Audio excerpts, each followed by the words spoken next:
Spiral, dial. Sci-fi with a soundscape.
As the machine ran, Jessica became aware of a strange, ticklish sensation behind her left earlobe. Reaching around to scratch it, her fingers encountered something soft and fragmented. It felt dusty. The tips of her fingers were stained blue. Archie, I need you," Jessica said. "It's okay, darling. I'm right where you left me." Archie was lounging on the floor next to her, ankles crossed as he chewed on one of his fingernails. "Well, look then. At my head, it's turning to dust, just like they said." "They? Who the hell are they? Since when did you believe everything they say anyway?" He took a cursory glance at her. "It's fine, just a bit grubby, that's all." "Yes, but can you check?" He felt her head. "I assure you that I am doing just that right now, and you most definitely have a rock-solid head." "Is that what you wanted to hear, darling?" Chew! "That was right in my ear, you disgusting creature." Jessica looked up and realised that the dust was in fact coming from the ceiling, which was vibrating so strongly that it was shaking itself to pieces. She could taste the fragments of rock in her mouth. They tingled on her tongue like sherbet. Archie spat on the floor. "It's that damn test cycle. Morven, do you think you could run that machine on a slightly less aggressive program? I'm thinking the delicate cycle, you know, hand wash." Morven showed no sign of hearing him, entirely absorbed in his knob twiddling. Jessica was about to get up when several small cracks appeared above their heads, splitting the rock above into small shards and rapidly expanding in size. "We must return to the rock, sister," Pyrope said. "These idiots will not survive this disturbance. Set me free, and I will join you." "Absolutely not. How could you even think such a thing? We're not leaving anybody behind," Jessica said. "That's a most touching sentiment," Archie said. "But I don't expect you to sacrifice yourself on my behalf. Just make sure the album comes out. Jeff knows what to do, but on no account let him add any more drum solos. We put in quite enough extraneous noise already. Oh, and make absolutely sure to tell everyone how I died, of course. All of my heroic exploits saving you from certain destruction. It'll make an excellent story for the PR team." Archie proceeded to cross his legs and mutter incomprehensible incantations under his breath. The effect was somewhat marred by his continued bouts of sneezing. Jessica scrambled up onto the ledge. Placing her hands onto the ceiling, she felt herself being absorbed.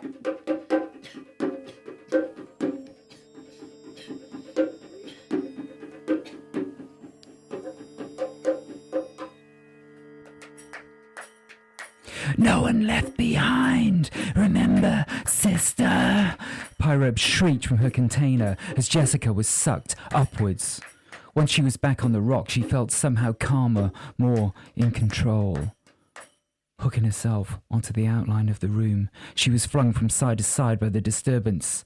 "Sister, don't try anything foolish. You will be ripped apart," Pyrope said. Jessica started to push the rock back together. She felt a sharp, tearing sensation in her stomach, but her military training remained strong in her. She would not leave any man behind. She used sheer force, or she will spread herself over the top of the room and force the fragments back together. The creaking and cracking stopped for a moment. She saw Archie look up at her, wide-eyed. "See?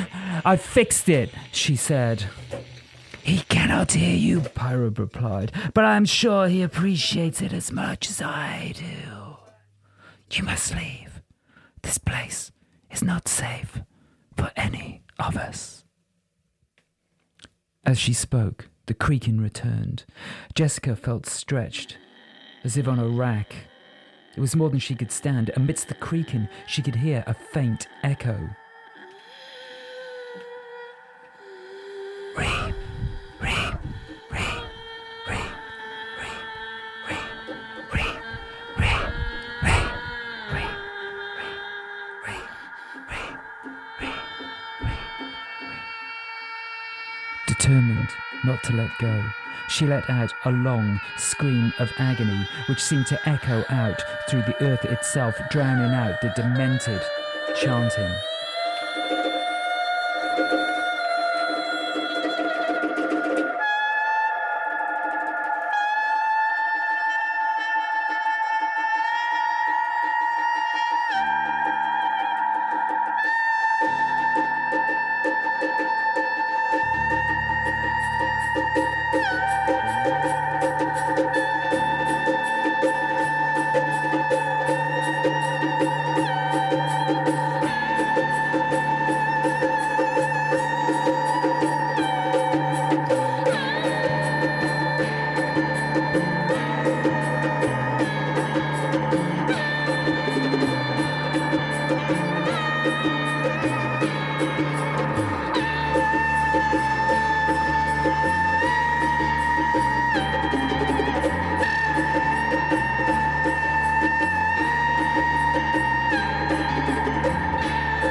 As the terrible sound died away, she found herself in silence, floating once more in orange. Something was beneath her, soft and yet firm, carrying her upwards. Dazed, she heard the sound of a faint human voice. "Garbage," Morven said. "They've always been a favourite of mine too. I knew we had something in common," Archie replied. "What on earth do you mean, favourite? The results are garbage. Absolute garbage. Something has disrupted the machine. We will have to take another sample, Jessica." There was silence. "Jessica?" "Well, I didn't want to mention it, but around 10 minutes ago, Jessica disappeared into the ceiling. Just like that." Morven stared at him blankly. "I appreciate it does sound a little odd, but there we are, you know. I think that Jessica might have been a figment of our imaginations all of this time," Archie said. Morven seemed lost in thought for a moment. Regrouping, he dusted himself off and headed for the exit.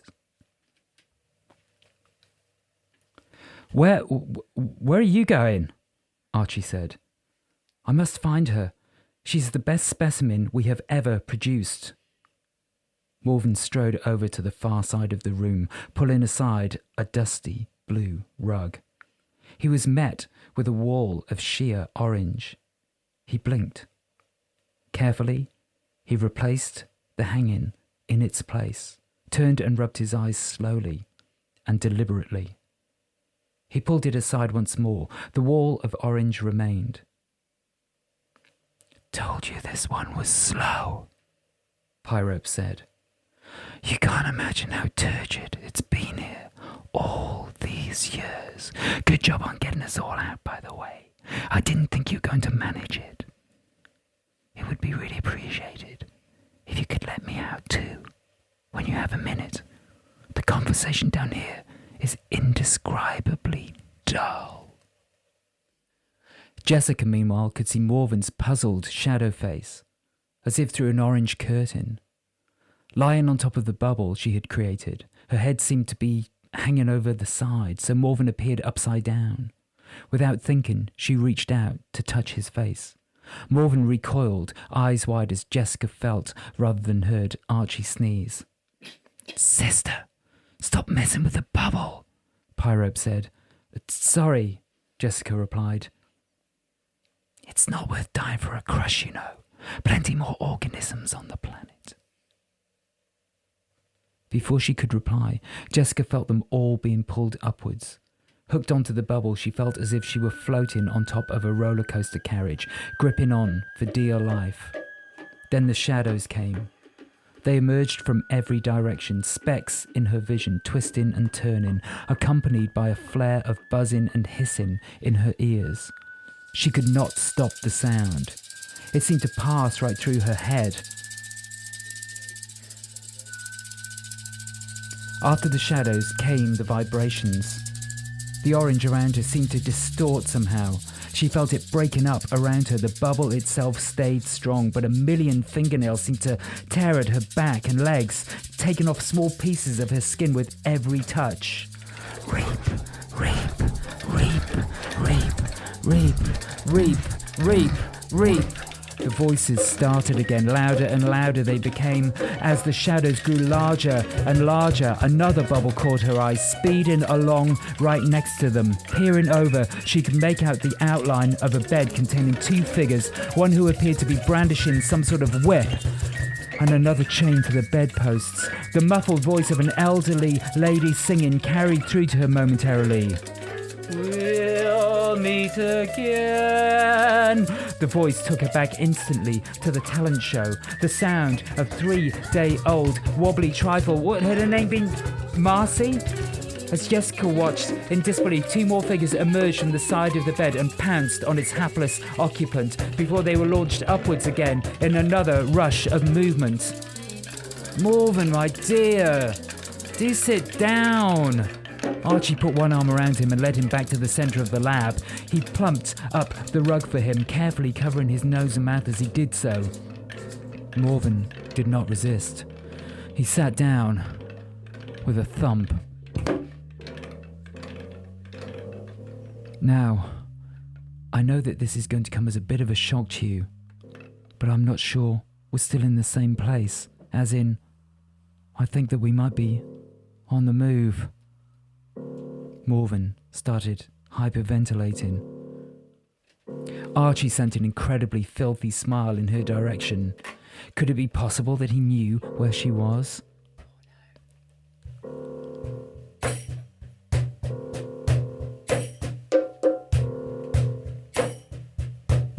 "I'm afraid Jessica has abandoned us to our fate.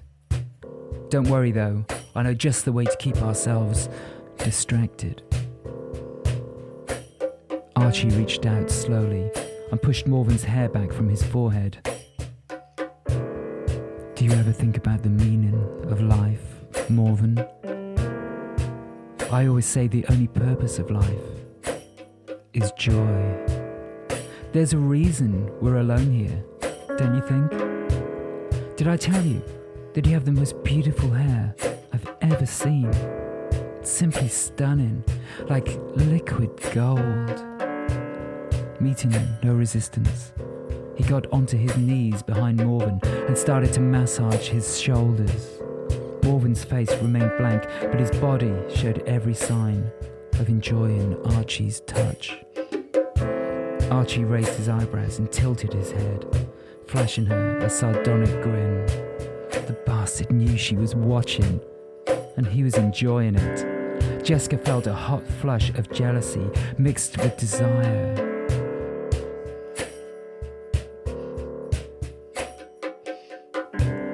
As he started to remove Morven's clothing, looking her in the eye the whole time.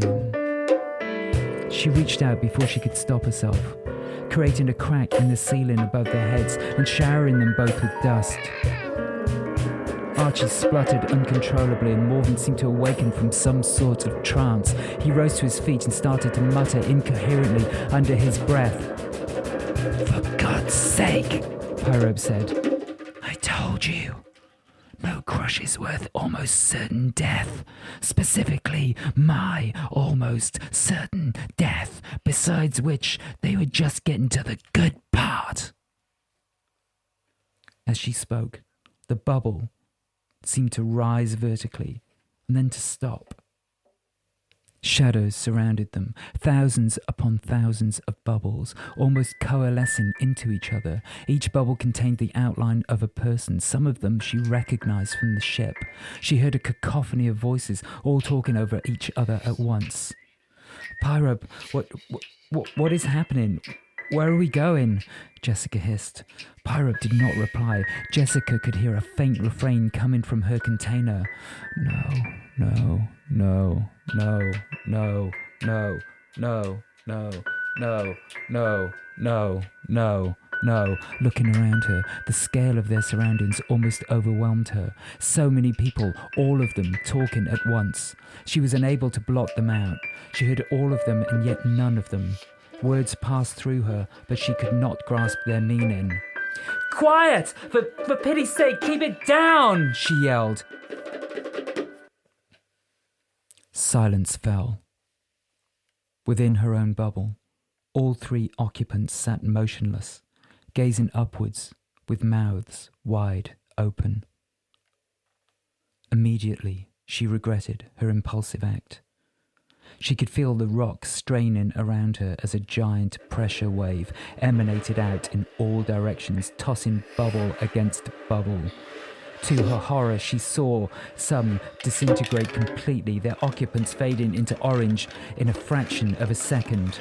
More bubbles swarmed in, pressing against her until she felt as if the walls protecting Archie, Pyrope and Morven must surely collapse. She pushed back with all her might. "Pyrope, what's happening? The pressure is building. I'm not sure how long I can hold on. We're going to erupt!"